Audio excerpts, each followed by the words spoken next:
گفتگو با آلن ویویان، وزیر مشاور در دولت فرانسوا میتران، رئیس سابق کمیسیون دولتی مبارزه با سکت در فرانسه. قسمت اول.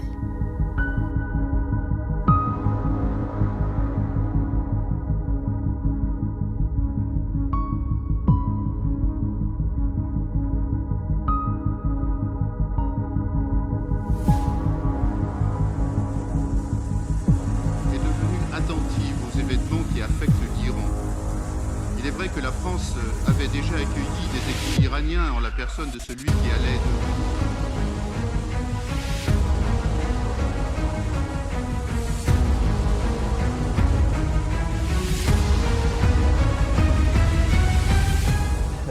Bonjour, Monsieur le ministre Alain Vivien. Merci d'avoir accepté l'invitation de la télévision nationale iranienne Simaye Azadi.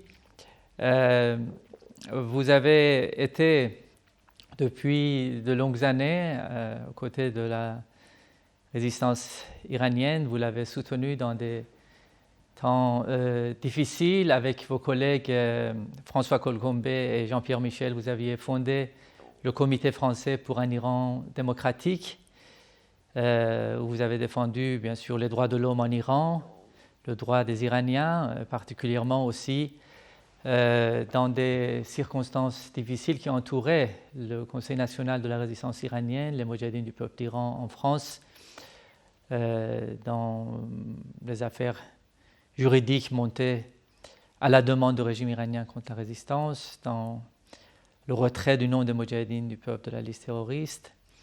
Dans tout cela, vous, avec bien sûr la carrière brillante que vous avez eue, autant à l'Assemblée nationale, comme député, comme vice-président de l'Assemblée nationale, comme secrétaire d'État aux affaires étrangères, sous la présidence du président Mitterrand et président de la mission interministérielle de la lutte contre les sectes.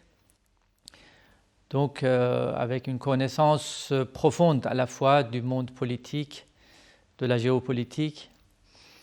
C'est ainsi que nous entamons cette interview avec vous, mais dans des circonstances bien différentes, dans des circonstances où l'évolution des temps vous a donné raison. Vous a donné raison dans le sens où un jour, vous étiez parmi des personnalités françaises à l'époque. J'aurais souhaité vous poser quelques questions, avoir un entretien avec vous. Peut-être on va commencer par ce que vous-même vous avez connu, votre expérience que vous avez fréquenté ce mouvement. Parmi les allégations dans l'historique de ce mouvement, on dit où on le taxe de marxiste islamique.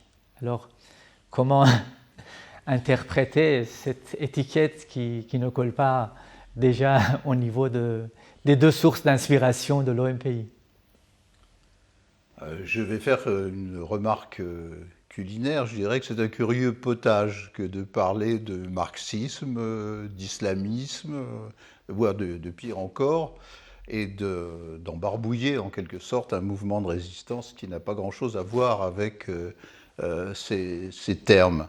Le marxisme, tout le monde sait que c'est une philosophie matérialiste. En elle-même, elle n'a rien de condamnable. Chacun est libre de penser comme il veut.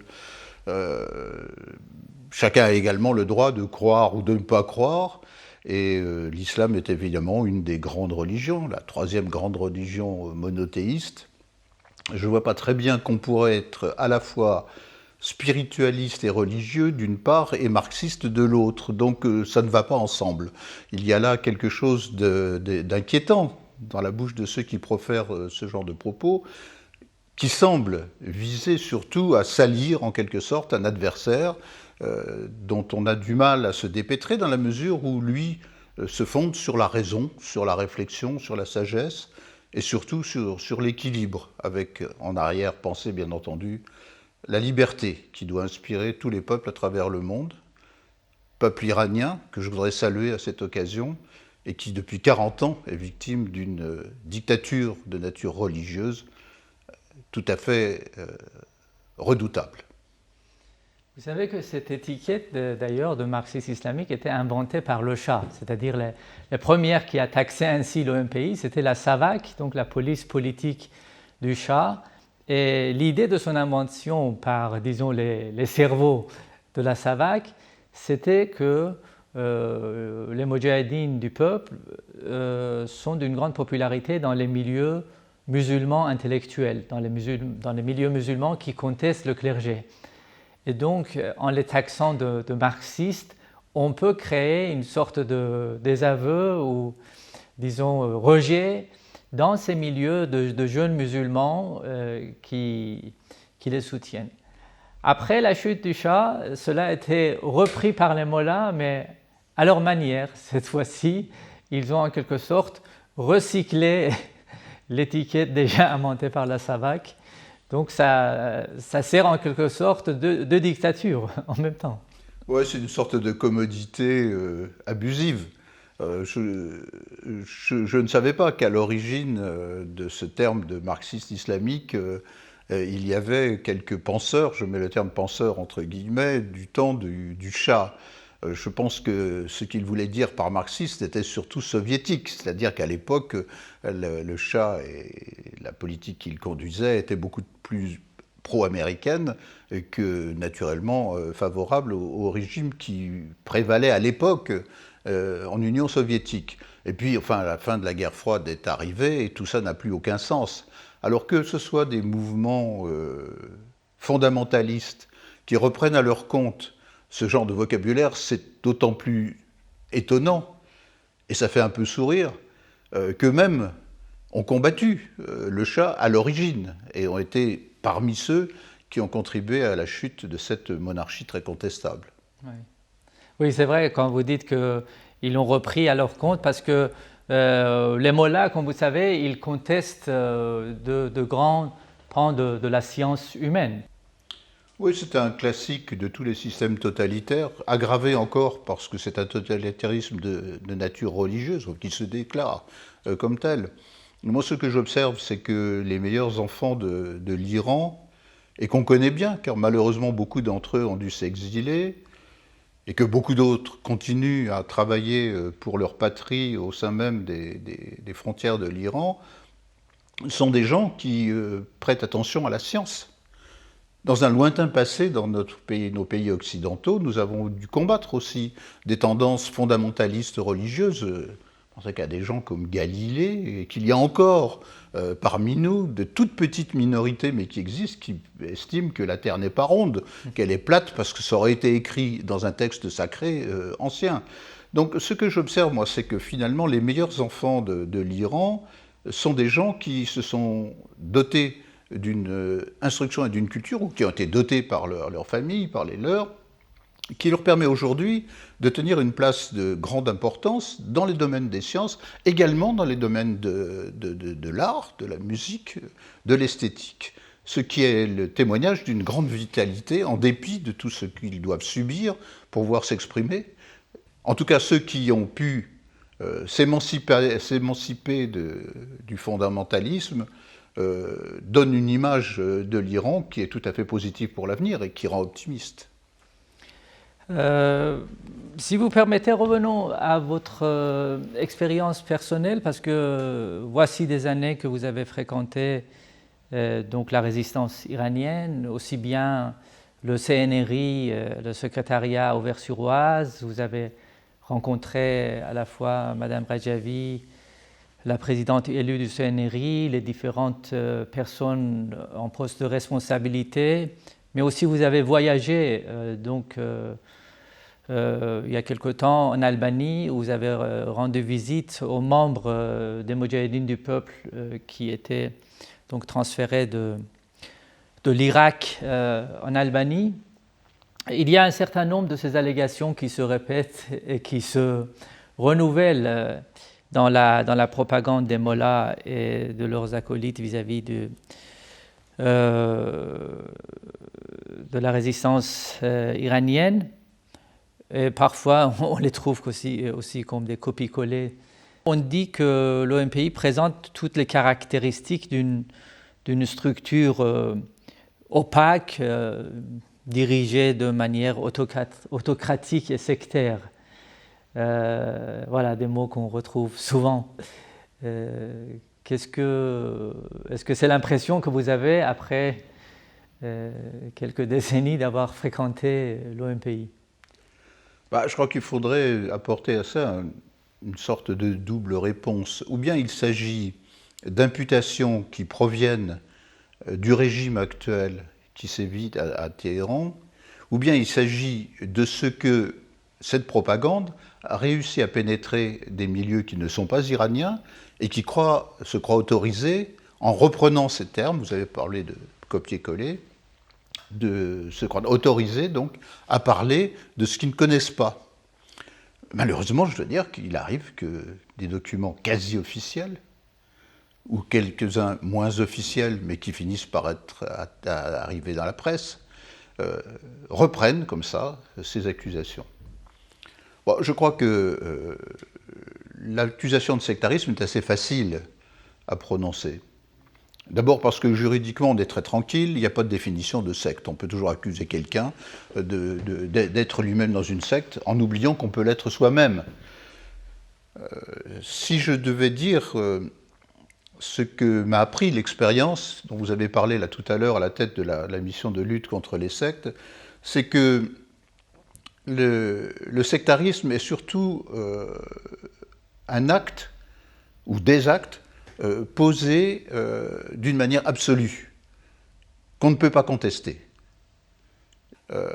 La propagande, en quelque sorte, animée par le gourou et ses principaux lieutenants, a vocation à gagner des cercles de plus en plus étroits de l'opinion et naturellement d'imposer un certain système, tout le monde connaît, avec la mise en condition des êtres humains, en commençant par les femmes d'ailleurs, car très souvent la secte s'intéresse au sexe féminin, mais surtout sur le plan de la vie politique, la secte a tout intérêt à essayer de conquérir, de gagner à sa cause des gens qui auront par la suite de l'influence. Si c'est sur le plan industriel ou bancaire, on voit tout de suite ce qu'on peut en faire. Si c'est sur le plan politique, il s'agit alors là de porter atteinte aux valeurs des nations de la nation démocratique dans laquelle la secte s'est implantée, et naturellement de faire modifier sa législation dans un sens de contrainte. Donc tous ces aspects de la secte, on pourrait en donner une liste. Les parlementaires ont, en leur temps, en France, donné une liste des mouvements à tendance sectaire. Moi, je m'étais bien gardé de le faire parce que ces mouvements sont très souples, en quelque sorte. D'abord, certains sont mortels. J'allais dire « Inch'Allah », Dieu merci.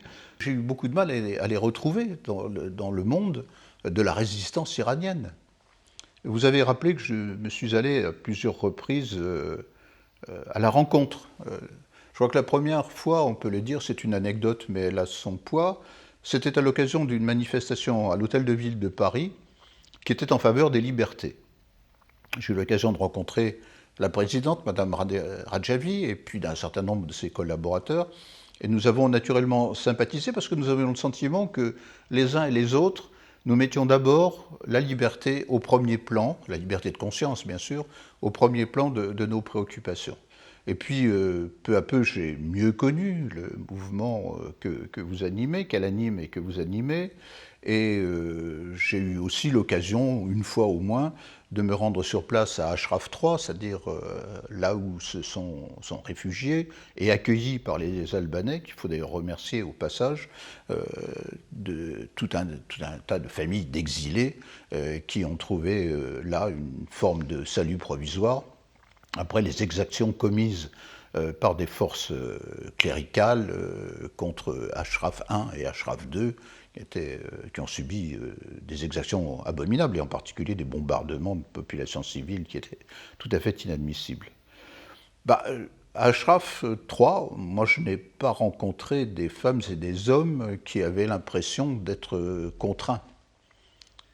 J'ai l'impression que ceux qui avaient choisi de lutter pour la libération de leur propre pays l'avaient fait en toute connaissance de cause, et quelquefois, malgré les pressions exercées sur eux, sur leur famille, pressions qui sont allées quelquefois jusqu'à de purs simples assassinats de la part des mollahs qui règnent à Téhéran. Ces gens-là, on m'a dit on entend quelquefois qu'ils seraient contraints de résider là où ils sont. Ça paraît bizarre, parce que beaucoup sont passés par des pays étrangers, ont de la famille exilée en Allemagne, en France, en Europe, aux États-Unis, au Canada. Ils n'ont pas pour autant rompu avec leur famille, restés en Iran, bien au contraire. Autrement dit, c'est un choix qu'ils l'ont fait parfois au péril de leur vie, mais les Français savent ce que c'est que d'entrer dans la résistance. Nous aussi, pendant 4 ans, on en a bavé, si je puis m'exprimer d'une manière aussi populaire. Sauf que la dictature iranienne, c'est 40 ans. Depuis 40 ans qu'elle dure. Comme une espèce de lèpre qui s'est abattue sur un pays qui a une histoire prodigieuse, historique, que tout le monde... qui est vraiment des éléments constitutifs de l'histoire du monde et qui aujourd'hui se trouve dans une situation qui est très loin de permettre ce pourquoi nous avons toujours tous combattu, c'est-à-dire la liberté de conscience des uns et des autres, la liberté de pouvoir écrire, la liberté de pouvoir agir, la liberté de pouvoir composer, la liberté de travailler, d'élever ses enfants dans un climat apaisé et si possible tourné vers l'avenir.